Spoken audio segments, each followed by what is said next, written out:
జగన్ అడుగు పెడితే అరాచకమేనని సీఎం చంద్రబాబు విమర్శించారు. తప్పు చేసిన వారిని పరామర్శించడం గొడ్డల పార్టీ అధినేత నైజమన్నారు. మాజీ మంత్రి సీది అప్పలరాజు కుమారుడు యాక్సిడెంట్ చేస్తే బాధితులను పరామర్శించకుండా జగన్ నిందితులను వత్తాసుగా నిలిపించారని ధ్వజమెత్తారు. సమాజానికి రక్షణగా నిలిచే పోలీసులను సైతం వేధించారని ఆగ్రహం వ్యక్తం చేశారు. ఒక మాజీ మంత్రి కొడుకు యాక్సిడెంట్ చేస్తే ఏం చేయాలి? చనిపోయిన వ్యక్తిని హాస్పిటల్ తీసుకుపోవాలని లేదా అని మిమ్మల్ని అడుగుతున్నాను. అది చేయలేదు. మాజీ మంత్రి ఇమ్మీడియట్ గా వెళ్లి ఆ కొడుకు కేసు మాఫీ చేయడానికి వేరే వాళ్ళ పైన కేసు పెట్టి ఈ కేసు మాఫీ చేసుకున్నారు. ఇప్పుడు రాష్ట్రం అంతా సీసీటీవీ కెమెరాలు పెట్టాను.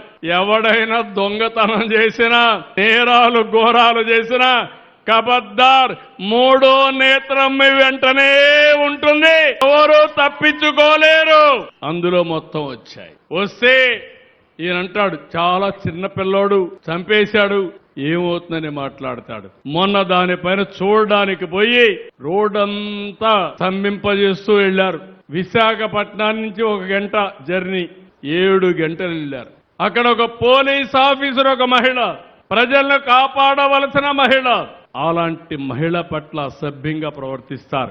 ఆవిడ్ని మాఫ్ చేసేసి ఇష్టానుసారంగా అసభ్యంగా ప్రవర్తిస్తే కనీసం కండెమ్ చేసే పరిస్థితి లేకుండా పోయింది.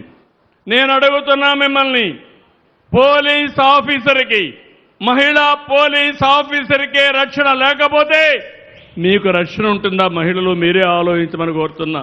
గంజాయి బ్యాచ్ గాని, రౌడీలు గాని రెచ్చిపోతే మిమ్మల్ని కాపాడడానికి ఎవరుంటారని అడుగుతున్నా. అందుకే నేను ఒకటే చెప్పాను, ఇది కరెక్ట్ కాదని చాలా వరకు కండెమ్ చేశాం.